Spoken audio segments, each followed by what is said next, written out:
എപ്പിസോഡിന്റെ തുടക്കത്തില് ഇപ്പൊ കുട്ടപ്പനെ കാണിക്കുന്നു. അവൻ എന്തൊക്കെയോ ചില കാര്യങ്ങൾ ആലോചിച്ച് ഇപ്പൊ ടെൻഷൻ അടിച്ച് ഒരു ഭാഗത്തിരിക്കുകയാണ്. പാത്തവള അവനെ ഒരുപാട് അന്വേഷിച്ച് ഇപ്പൊ അവന്റെ അടുത്തേക്ക് വരും. ഞാൻ നിന്നെ ഒരുപാട് അന്വേഷിച്ചു, നീ ഇവിടെ ഇരിക്കാണോ, എന്തു പറ്റിയും ചോദിക്കുമ്പോ അതിനവൻ പറയും അക്കാസ്കി ടീമിന് അവർക്ക് ആവശ്യം ഇനി എന്നെയാണ്.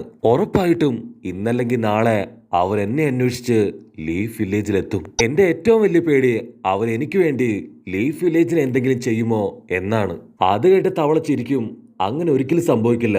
കാരണം ലീഫ് വില്ലേജില് നിന്നെ പോലെ പവർഫുൾ ആയിട്ടുള്ള ഒരുപാട് ഷിനോബീസ് ഉണ്ട്. മാത്രമല്ല നീ ഈ സേഗി ജിപ്സു അത് കറക്റ്റ് ആയിട്ട് കംപ്ലീറ്റ് ചെയ്ത് കഴിഞ്ഞാ പിന്നെ ആർക്കും നിന്റെ രോമത്തിൽ പോലും തൊടാൻ കഴിയില്ല എന്ന് പറഞ്ഞ് തവള വീണ്ടും അവനെ ട്രെയിനിങ്ങിന് വിളിക്കും. കട്ട് ചെയ്ത ലീഫ് വില്ലേജ് അത് ഓൾമോസ്റ്റ് ഇപ്പൊ നശിച്ചുകൊണ്ടിരിക്കുകയാണ്. ഇവിടെ കുട്ടപ്പൻ അവനിതൊന്നും അറിയാതെ ഇപ്പൊ തവളയുടെ കൂടെ കമ്പൈൻ പ്രാക്ടീസ് ചെയ്തുകൊണ്ടേയിരിക്കും. കട്ട് ചെയ്ത ഇപ്പൊ ഡാസോയെ കാണിക്കും. അവന്റെ അണ്ടറിലുള്ള അൻപു ബ്ലാക്ക് ഓപ്സിനോട് അവൻ പറയും ഏറെക്കുറെ ലീഫ് വില്ലേജിന്റെ കാര്യത്തില് ഇപ്പൊ തീരുമാനായി. ഉറപ്പായിട്ടും ഫോർത്ത് ഹൊക്കാകെ അവള് കൊല്ലപ്പെടും. ഒരു കാരണവശാലും നയൻത് ടെയിലിനെ നമ്മൾ വിട്ടുകൊടുക്കില്ല. ഹൊക്കാകെ മരിച്ചു കഴിഞ്ഞാ അടുത്ത ഹൊക്കാകെ അത് മറ്റാരും ആയിരിക്കില്ല, സാക്ഷാൽ ഞാൻ തന്നെ ആയിരിക്കും. അപ്പൊ അൻപു ബ്ലാക്ക് ഓപ്സിലെ ഒരു സോൾജിയർ ചോദിക്കും നമുക്ക് പോയി ലീഫ് വില്ലേജിനെ സഹായിച്ചൂടെ, നമുക്ക് ഇത്രയും പവർ ഇല്ലേ? അതിന് ഡാസോ പറയും കുറച്ചു പേര് സാക്രിഫൈസ് ചെയ്താൽ മാത്രമേ ഞാൻ ആഗ്രഹിച്ച ലീഫ് വില്ലേജ് എനിക്ക് ഉണ്ടാക്കിയെടുക്കാൻ കഴിയൂ. പേടിക്കേണ്ട ആവശ്യമൊന്നുമില്ല. ഒക്കാഗയുടെ ഒച്ച് ഒരുപാട് പേരെ ഹീൽ ചെയ്യുന്നുണ്ട്. കട്ട് ചെയ്ത ഈനോയിച്ച് ആ ഒരു പെയിന്റെ ബ്രെയിനിലേക്ക് കയറി ഓരോരോ സീക്രട്സ് ആയിട്ട് ഇപ്പൊ കണ്ടുപിടിക്കാൻ തുടങ്ങും. ഈനോയിച്ചിയുടെ ചുറ്റും അവനെ പ്രൊട്ടക്ട് ചെയ്ത് ഇപ്പൊ ഒരുപാട് ഷിനോബീസ് ഉണ്ട്. അപ്പൊ ഈനോയിച്ചിക്ക് എന്തോ ചില കാര്യങ്ങള് ഇപ്പൊ മനസ്സിലാവാൻ തുടങ്ങും. രണ്ട് ഷിനോബികൾ ചേർന്ന് ഏതോ ഒരു ബോഡി പെയിന്റെ അടുത്തേക്ക് കൊണ്ടുവരാണ്. അവര് പറയും ഇത് ഉറപ്പായിട്ടും ആ ലേഡിയുടെ ബോഡി തന്നെയാണ്. അവരിപ്പോ കാഷ്വൽ ആയിട്ട് എന്തൊക്കെയോ കാര്യങ്ങൾ സംസാരിച്ച് ഒരു ബിൽഡിങ്ങിന് നേരെ നടക്കുകയാണ്. അപ്പൊ അതിൽ ഒരുത്തൻ പറയും അതാണ് പെയിന്റ് ബിൽഡിങ്, അവിടെയാണ് അവൻ താമസിക്കുക. അവര് രണ്ടുപേരും ഇപ്പൊ ആ ബിൽഡിങ്ങിലേക്ക് കയറി വരും. പക്ഷെ അവിടെ ആരും ഉണ്ടാവില്ല. അവരാ ബോഡി താഴെ വെച്ച് ബാഗിന്റെ സിബ് തുറക്കും. അവര് പറഞ്ഞതുപോലെ അതൊരു ലേഡിയുടെ ബോഡിയാണ്. അപ്പൊ കോണോൻ അവിടേക്ക് വരും. അവള് പറയും വാവ്, നിങ്ങൾ അടിപൊളിയായിട്ട് ഈ മിഷൻ കംപ്ലീറ്റ് ചെയ്തു. ഒട്ടും സമയം കളയാനില്ല. എത്രയും പെട്ടെന്ന് ബാക്കി ബോഡി കൂടെ ഇവിടേക്ക് എത്തിക്കണം. അത് കേട്ട ഉടനെ അവർ ഒരുപാട് ബോഡികള് ഇപ്പൊ അവിടേക്ക് കൊണ്ടുവന്നോണ്ടേയിരിക്കുകയാണ്. ഇവിടെ സീൻ ബ്ലാക്ക് ഔട്ട് ചെയ്ത ഈനോയിച്ചിയുടെ ലാബിലേക്ക് ഇപ്പൊ ഈനോ കടന്നു വരും. അവളുടെ തൊട്ടു പിന്നാലെ ഇപ്പൊ അസിസ്റ്റന്റ് ചേച്ചിയും അവിടേക്ക് വരും. അസിസ്റ്റന്റ് ചേച്ചി പറയും എനിക്ക് കുറച്ച് ഇൻഫർമേഷൻസ് അവന്റെ ബയോപ്സിയിൽ നിന്ന് കിട്ടി. നിങ്ങൾക്ക് കിട്ടിയ ഇൻഫർമേഷൻസ് അതുകൂടെ കൂട്ടിവെക്കുകയാണെങ്കിൽ ഉറപ്പായിട്ടും ഈ വലിയൊരു പ്രശ്നത്തിന് നമുക്ക് സൊല്യൂഷൻ കണ്ടെത്താൻ കഴിയും. കട്ട് ചെയ്ത രണ്ട് പെയിൻ ഇപ്പൊ ഗ്രാമത്തിലൂടെ നെഞ്ചും വിരിച്ച് നടക്കുകയാണ്. അവര് രണ്ടുപേരും ഇപ്പൊ സമ്മറിൻ ജിപ്സ് ഉപയോഗിക്കാൻ തുടങ്ങും. കട്ട് ചെയ്ത ഇവിടെ അസിസ്റ്റന്റ് ചേച്ചി പറയും അവർ ആക്ച്വലി ഈ റാഡ് ഉപയോഗിച്ചാണ് പരസ്പരം ഇന്റർ കണക്ട് ആയിരിക്കുന്നത്. ഇതുപയോഗിച്ച് ചക്ര പവർ ട്രാൻസ്ഫർ ചെയ്യാനും വിഷ്വൽസ് ട്രാൻസ്ഫർ ചെയ്യാനും അങ്ങനെ ഒരുപാട് കാര്യങ്ങൾ ചെയ്യാൻ കഴിയും. അവരങ്ങനെ ഓരോ കാര്യങ്ങളായിട്ട് ഇപ്പൊ പരസ്പരം ഡിസ്കസ് ചെയ്യുമ്പോ അവർ നിൽക്കുന്ന ആ ഒരു ലാബ് അതിപ്പോ തകരാൻ തുടങ്ങും. അവർക്ക് ടെൻഷനാവും. കട്ട് ചെയ്ത അൻപു ബ്ലാക്ക് ഓപ്സ് അവർ ഗ്രാമത്തിലേക്ക് വന്ന് വില്ലന്മാർ ക്രിയേറ്റ് ചെയ്ത ആ ഒരു സമറിൻ ജിപ്സു വലിയൊരു ഷീൽഡ് ഉപയോഗിച്ച് വളരെ സിമ്പിൾ ആയിട്ട് അവർ സ്റ്റോപ്പ് ചെയ്യും. പക്ഷെ അപ്പോഴേക്കും ആ ഒരു ഷീൽഡ് പൊട്ടിത്തകർന്ന് സമറിൻ ജിപ്സു അത് പുറത്തേക്ക് വരും. കട്ട് ചെയ്ത കുട്ടപ്പൻ അവനിപ്പോ അവന്റെ അവസാന സ്റ്റെപ്പ് പ്രാക്ടീസിലാണ്. തവള പറയും ഇതാണ് ലാസ്റ്റ് സ്റ്റെപ്പ്, അതായത് നീയും ഞാനും കമ്പൈൻ ആവുന്ന ഒരേ ഒരു സ്റ്റെപ്പ്. അവര് രണ്ടുപേരും ഇപ്പൊ നേച്ചർ എനർജി അത് ഒരുപോലെ അബ്സോർബ് ചെയ്യും. എന്നിട്ട് ഒരുപാട് കഷ്ടപ്പെട്ട് അവര് കമ്പൈൻ ആവാൻ ശ്രമിക്കും. തവള ഏതോ ഒരു പവറില് ഇപ്പൊ തെറിച്ചടിച്ച് അങ്ങനെ പോയി വീഴും. കുട്ടപ്പൻ ചോദിക്കും എന്തു പറ്റി, എന്താ ഉണ്ടായേ? അതിന് തവള പറയും കുഴപ്പമില്ല, നമുക്കൊന്നുകൂടെ ട്രൈ ചെയ്യാന്ന് പറഞ്ഞ് അവര് വീണ്ടും ഫുൾ പവർ എടുത്ത് കമ്പൈൻ ആവാൻ ശ്രമിക്കുകയാണ്. തവള ഒരുപാട് കഷ്ടപ്പെട്ട് ബുദ്ധിമുട്ടി ഇപ്പൊ കുട്ടപ്പനായിട്ട് കമ്പൈൻ ആവും. അപ്പൊ തവള ആ നയൻ ടൈലിനെ കാണും.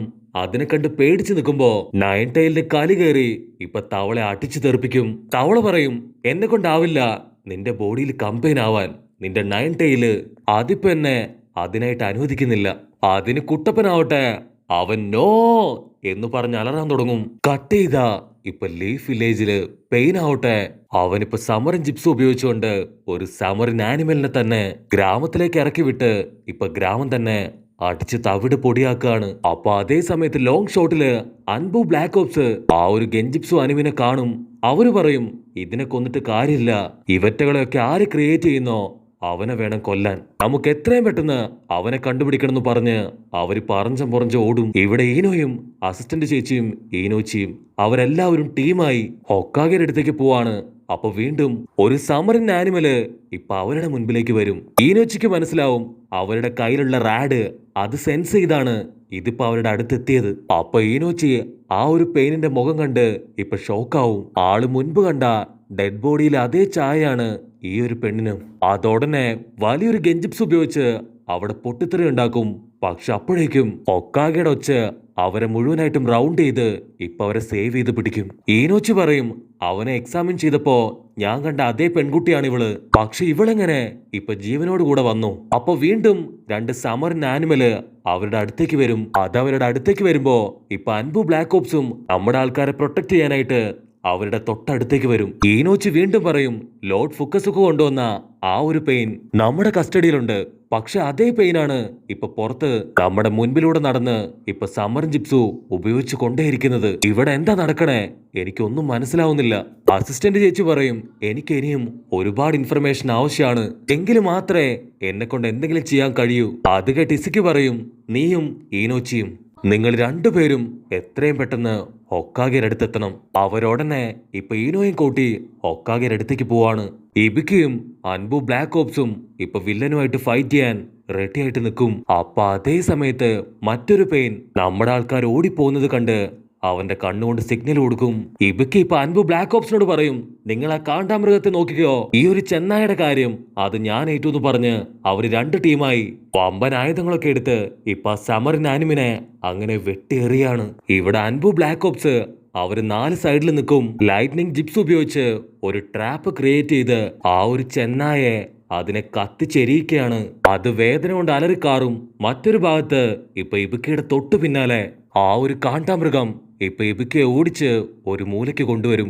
ഇബിക്ക അയൺ ജിപ്സു അത് ഉപയോഗിക്കാൻ ശ്രമിക്കും. പക്ഷെ അപ്പോഴേക്കും ആ കാണ്ടാമൃഗം അതിന്റെ കൊമ്പില് ഇപ്പൊ ഇബിക്കയെ കുത്തി അങ്ങോട്ട് കയറ്റും. പക്ഷെ അതൊരു സബ്സ്റ്റിറ്റ്യൂഷൻ ജിപ്സു ആണ്. ഇബിക്ക ആവട്ടെ ഒരു ക്യാറ്റ് ബോക്സ് ക്രിയേറ്റ് ചെയ്ത് ഇപ്പൊ ആ കാണ്ടാമൃഗത്തെ അതിൽ മടക്കി ലോക്ക് ചെയ്യും. അടുത്തതായിട്ട് ഇബിക്ക് അവൻ ആ പെയിന് നേരെ തിരിയും. അടുത്തത് നീയാണ് എന്ന് പറഞ്ഞ് ഒരു സെല്ല് ക്രിയേറ്റ് ചെയ്ത് പെയിനെ അതിൽ ലോക്ക് ചെയ്യും. പക്ഷെ പെയിൻ അവൻ യാതൊരു ഭാവവ്യത്യാസവും ഇല്ലാതെ അങ്ങനെ നിൽക്കാണ്. ഇബിക്ക് ചോദിക്കും, നിങ്ങളുടെ സീക്രട്ട് കോഡ് അതെന്താണെന്ന് പറ, നിങ്ങളുടെ സീക്രട്സ് അത് പറഞ്ഞിട്ടില്ല എങ്കില് നിന്നെ ഞാൻ ഇഞ്ചിഞ്ചായി കൊല്ലൂന്ന് പറഞ്ഞ് ഒരുപാട് ചെയിൻ ഉപയോഗിച്ച് അവനെ വലിച്ചു മുറുക്കാൻ തുടങ്ങും. ഇബിക്ക് അവനെ പലതരത്തിൽ ടോർച്ചർ ചെയ്യും. പക്ഷെ ഒരു കുലുക്കവും ഇല്ലാതെ എല്ലാം സഹിച്ച് ഒരു എക്സ്പ്രഷൻ പോലും ഇടാതെ അവൻ അങ്ങനെ നിൽക്കും. ഇതെന്താടാ സാധനം, ഇത് പെയിനാണോ അല്ലെങ്കിൽ വേറെ വല്ല സാധനമാണോ എന്നൊക്കെ പറഞ്ഞ് ഇബിക്ക് ഇപ്പോ അതിന്റെ അടുത്തേക്ക് വരും. ഇബിക്ക് പതിയെ ഇപ്പൊ അതിന്റെ ബോഡി തൊട്ടു നോക്കും. ആ ബോഡി മുഴുവൻ ഇപ്പൊ തണുത്തുറഞ്ഞിരിക്കുകയാണ്. ഇബിക്ക് മനസ്സിലാവും ഇത് ഡെഡ് ബോഡി തന്നെയാണ്. ഉടനെ ആ പെയിൻ ഇപ്പൊ അവന്റെ സമറിൻ ജിപ്സ് ഉപയോഗിച്ച് ഇബിക്കയുടെ വയറ്റിൽ തന്നെ ഒരൊറ്റ അടി. അത് കണ്ട് തൊട്ടടുത്തുണ്ടായിരുന്ന കട്സുകി അതോടി വന്ന് അവനെ ഹീൽ ചെയ്യാൻ തുടങ്ങും. കട്ട് ചെയ്ത അൻബു ബ്ലാക്ക് ഓപ്സ് അവർ ലോക്ക് ചെയ്ത് വെച്ച ആ ഒരു മോൺസ്റ്റർ ഡോഗ് അതിപ്പോ ആ ഗെഞ്ചിപ്സ് തകർത്ത് പുറത്തേക്ക് വരും. ഇവിടെ വില്ലെത്തി അവള് വീണ്ടും സമറിൻ ജിപ്സ് ഉപയോഗിച്ച് ഒരുപാട് ആനിമൽസിനെ ഗ്രാമത്തിൽ ഇറക്കി വിടുന്നതോടു കൂടെ ഈ ഒരു എപ്പിസോഡും അവസാനിക്കുന്നു.